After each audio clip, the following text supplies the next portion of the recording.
نحمده ونصلي على رسوله الكريم أما بعد أعوذ بالله من الشيطان الرجيم إن الدين عند الله الإسلام وقال النبي صلى الله عليه وسلم إن الدين يسر ولن يشاد الدين أحد إلا غلب فسددوا وقاربوا صدق اللہ العظیم وصدق رسولہ النبی الکریم۔ بزرگان محترم اور عزیز دوستو،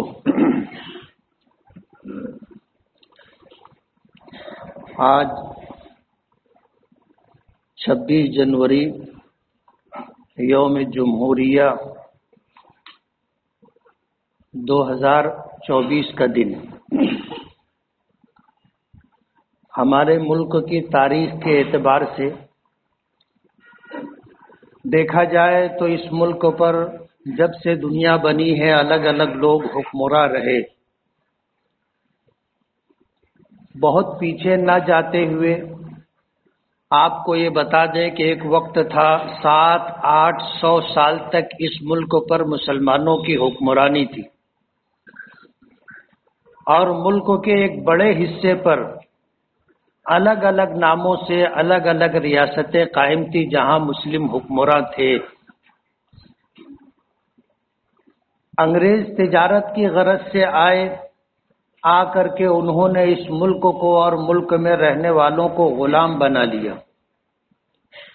200 سال سے زیادہ عرصہ اس ملک نے اور ملک کے رہنے والوں نے غلامی میں گزارا۔ حضرت شاہ عبدالعزیز محدث دہلوی رحمۃ اللہ علیہ نے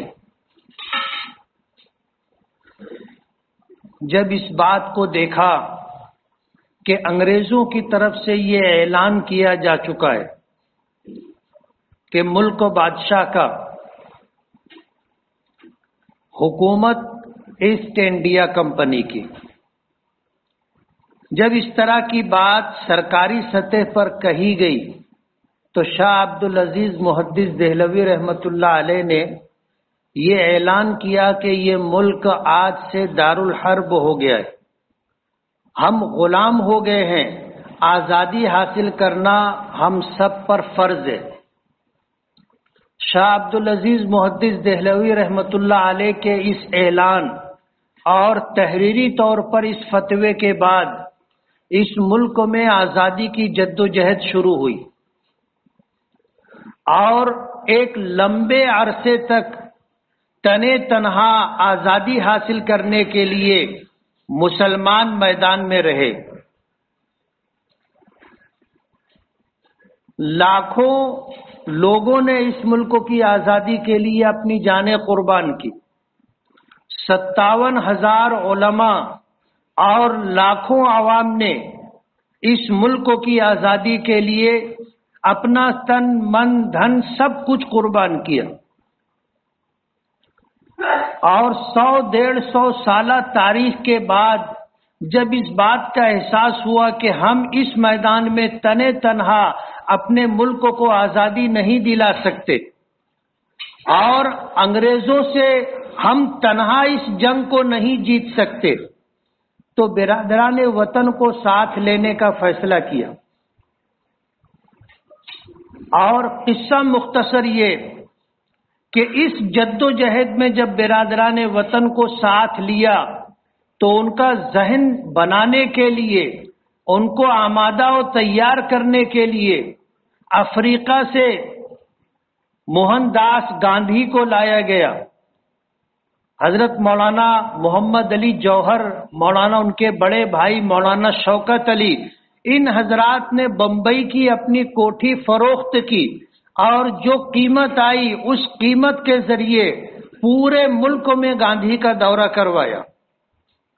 وہ پیسہ انہوں نے صرف کیا اور گاندھی جی کو مہاتما کا خطاب دیا، اور ملک میں بسنے والی دوسری قومیں، برادران وطن، سب کو ساتھ لے کر کے ایک لمبی لڑائی لڑی گئی۔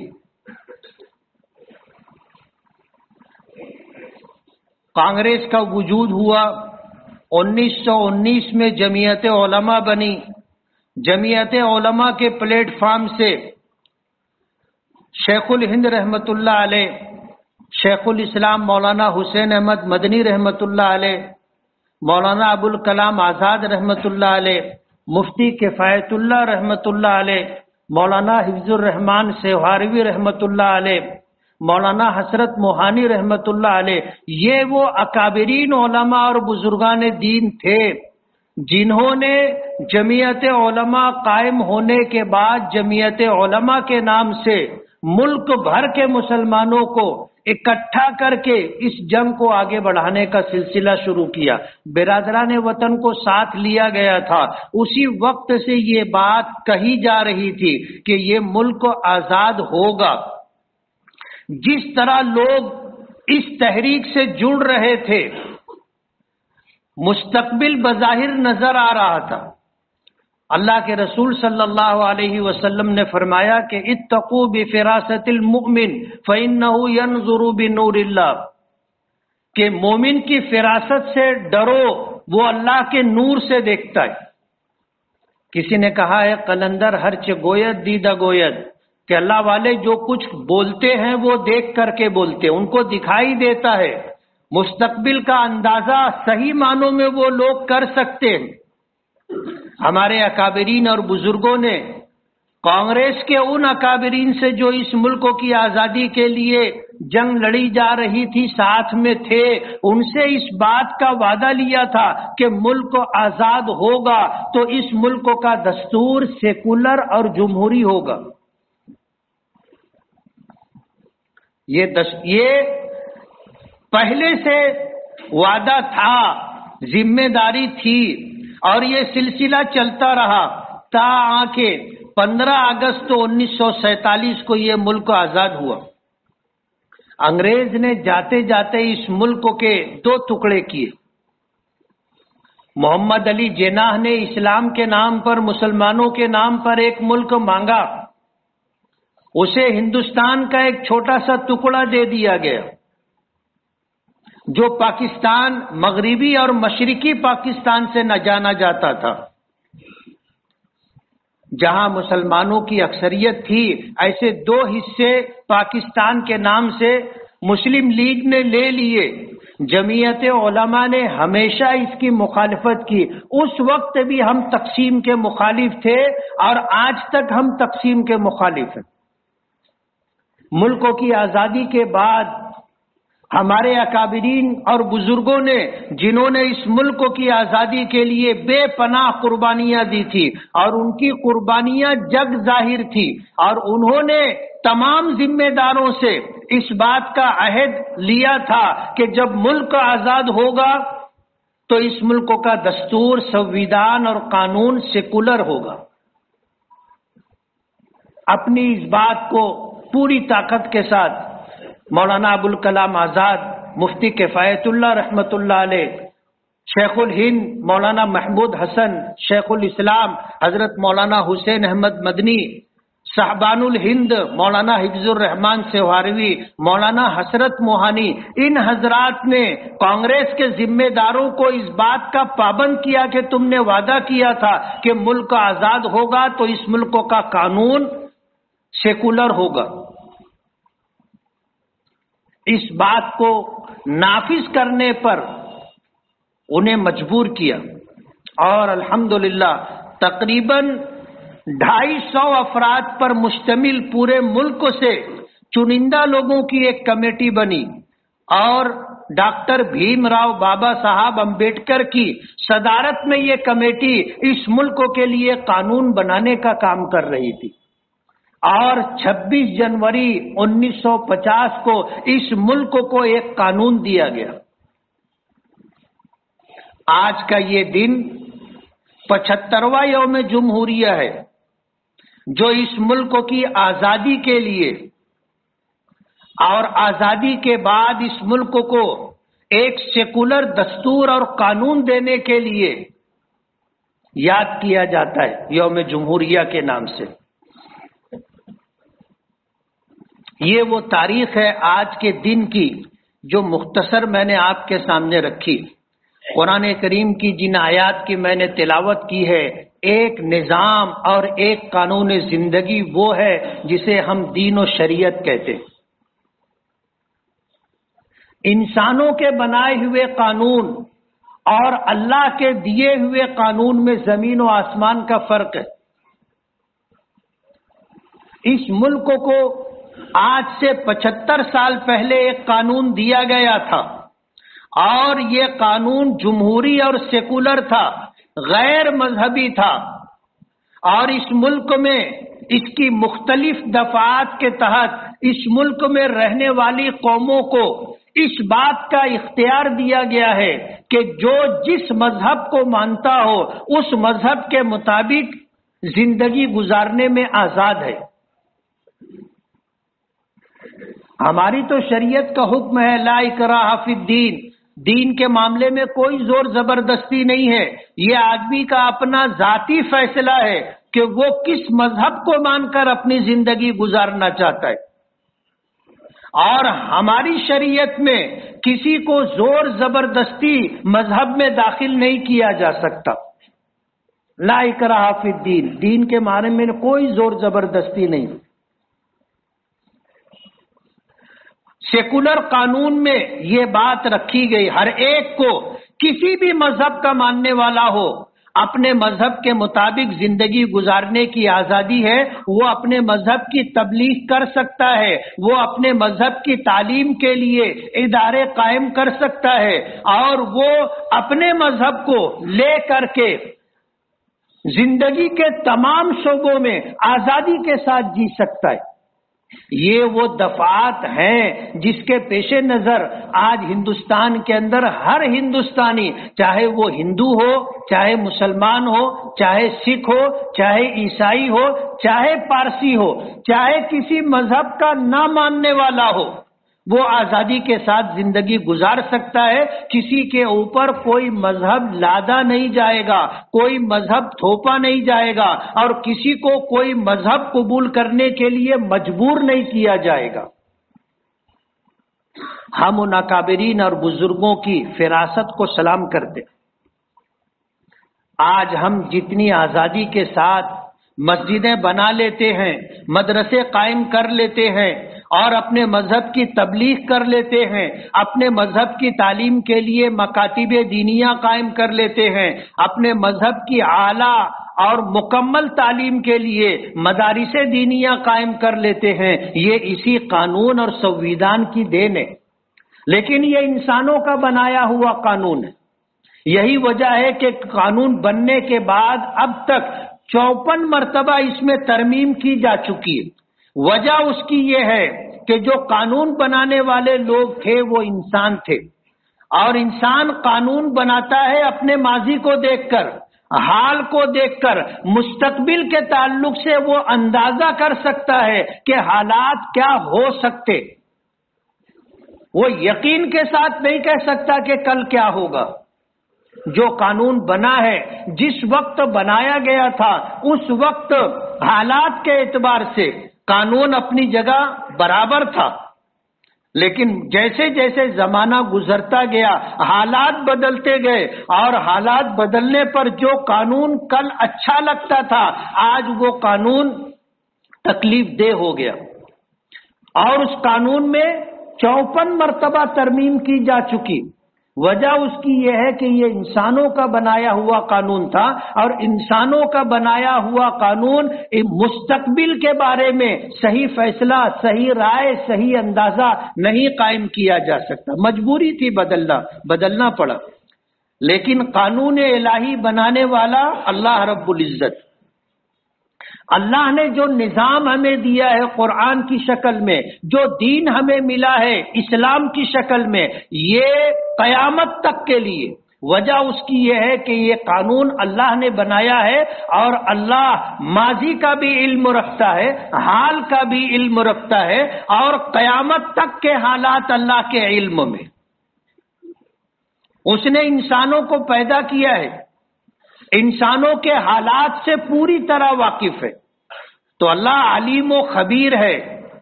نہ حالات اس کے علم سے باہر ہیں اور نہ انسانوں میں آنے والی تبدیلیاں اس کے علم سے باہر ہیں. سب کچھ اللہ جانتا ہے. ما کانا ما یکونو کا علم، کہ جو تھا اس کا بھی علم اللہ کو ہے، جو ہے اس کا بھی علم اللہ کو ہے، اور جو ہوگا اس کا علم بھی اللہ کو ہے. یہی وجہ ہے کہ 1400 سال 1450 سال گزر جانے کے بعد بھی شریعت کے احکام جیسے تھے من و عن ویسے ہی ہے، اس میں بال برابر تبدیلی نہیں آئی. قرآن کی ایک آیت بھی بدلی نہیں گئی. 1450 سال پہلے جناب رسول اللہ صلی اللہ علیہ وسلم نے اللہ پاک کی طرف سے جو دین ہمیں دیا، مکمل دین عطا کیا، کہیں اس میں کوئی فرق نہیں آیا. شریعت ترمیم قبول نہیں کرتی، ناقابل ترمیم ہے، اس میں کوئی تبدیلی نہیں کی جائے گی. انسانوں کے بنائے ہوئے قانون بدلتے رہتے.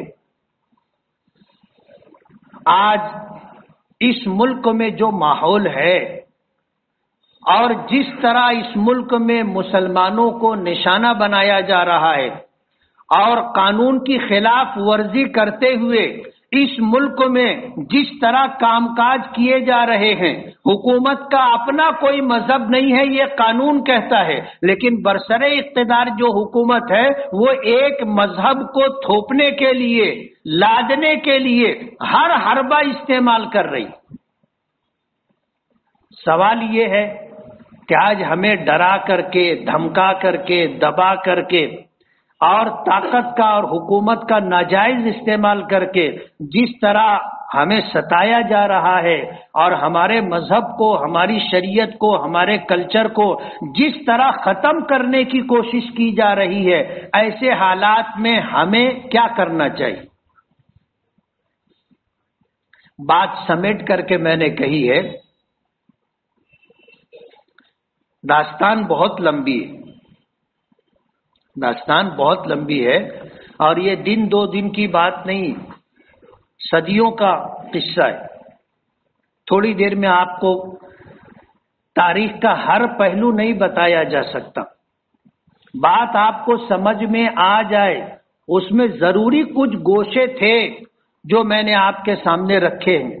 سوال یہ ہے کہ اب حالات ایسے ہیں، ہمیں کیا کرنا چاہیے، ہماری کیا ذمہ داری؟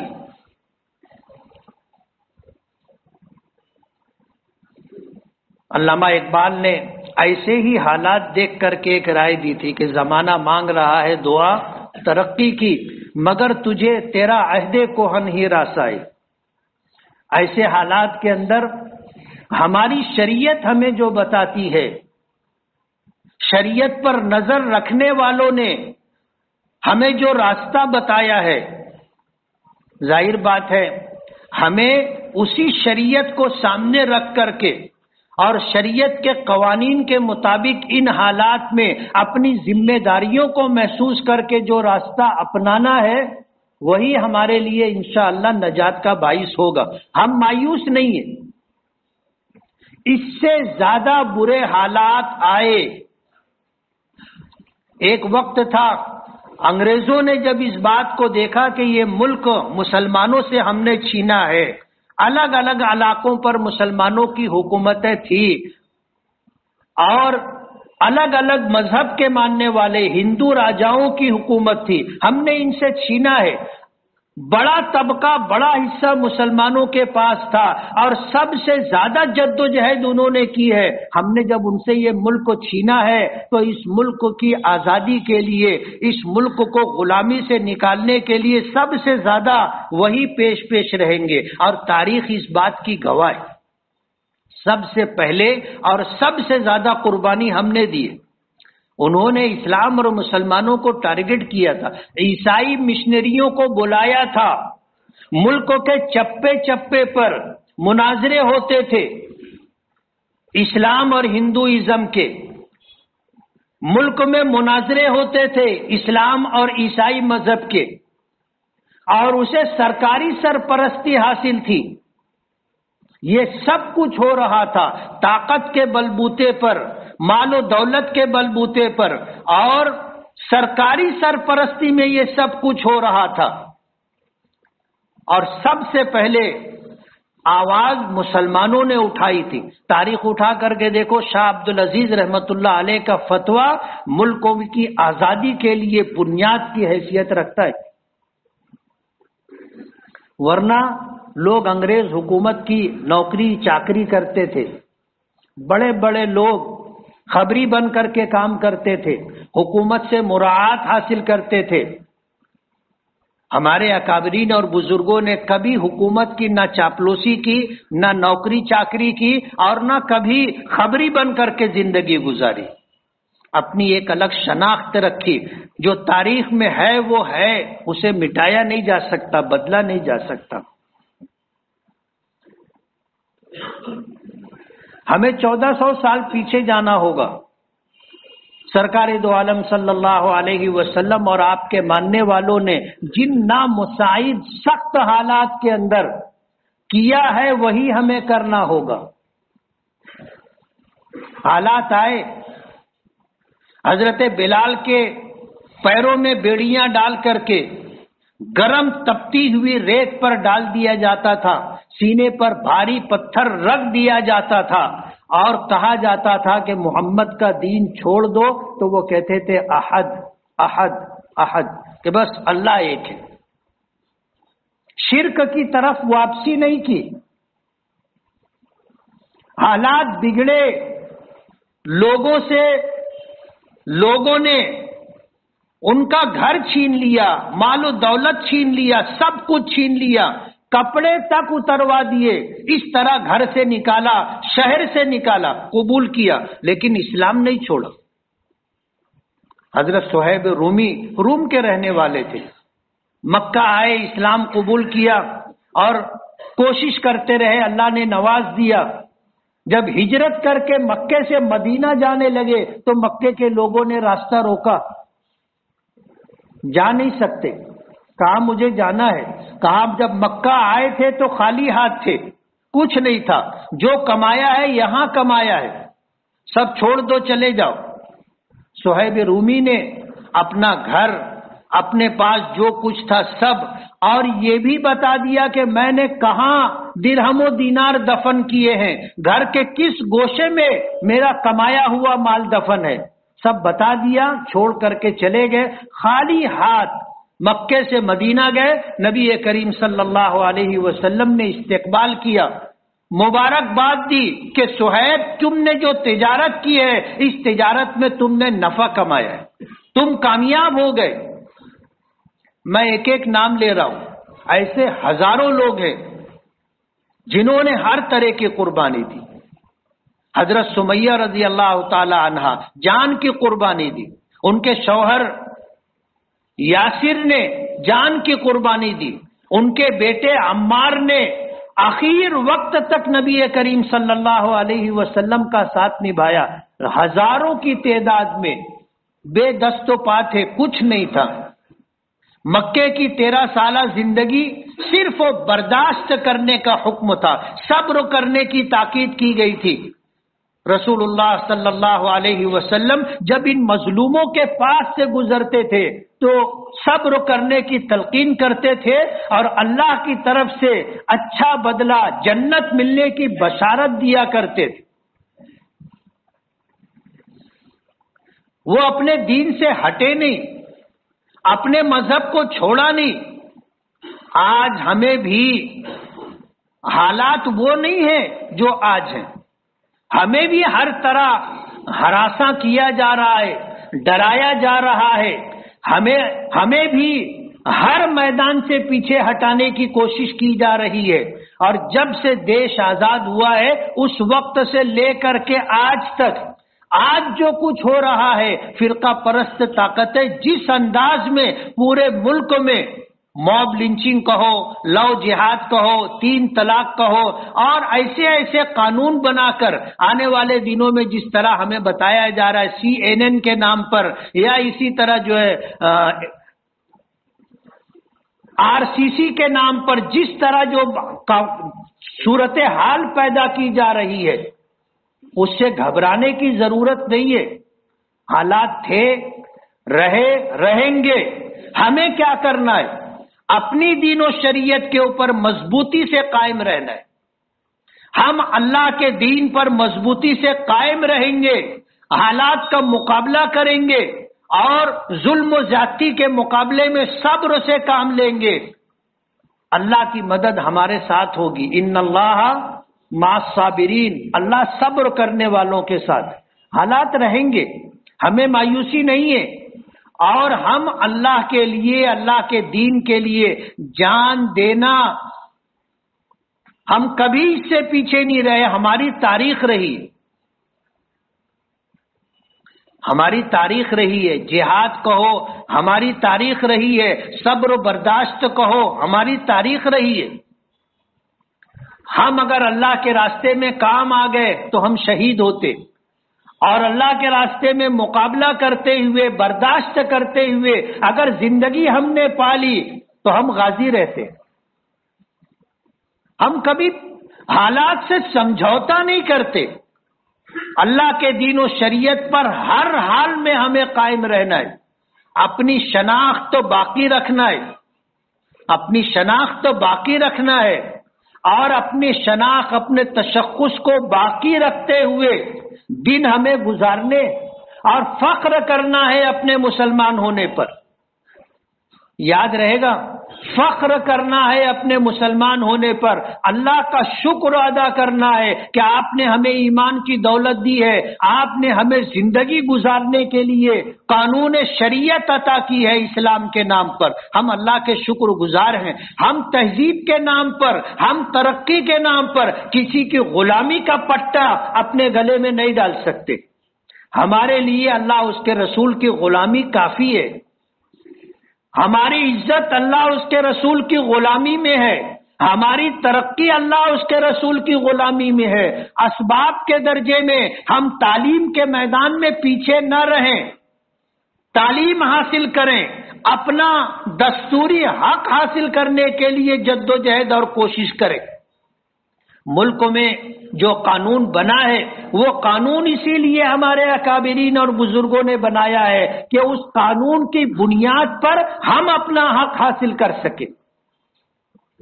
سبب کے درجے میں ہم پیچھے نہ ہٹیں، لیکن اپنی شریعت میں کوئی کمپرمائز، کوئی مصالحت نہیں. آج لوگ کہتے ہیں کہ شریعت یا قانون، لوگ سوال کرتے، ہم مسلمانوں سے ہی سوال ہوتا ہے کہ شریعت یا قانون، یعنی ایک طرف ملک کا قانون ہے، ایک طرف تمہاری شریعت ہے، تم کس کو مانتے ہو؟ انہیں پتہ نہیں کہ ہم اپنی شریعت پر عمل قانون کے دیے ہوئے حق کی بنیاد پر کرتے. ہمارے پاس اس کمیٹی کا بنایا ہوا قانون جسے بابا صاحب امبیڈکر نے ان کی سرکردگی میں بنایا گیا تھا، اس قانون میں ہمیں یہ حق دیا گیا ہے کہ ہم اپنی شریعت پر عمل کرنے میں آزاد ہیں. تم شریعت کو اس سے باہر مت کرو.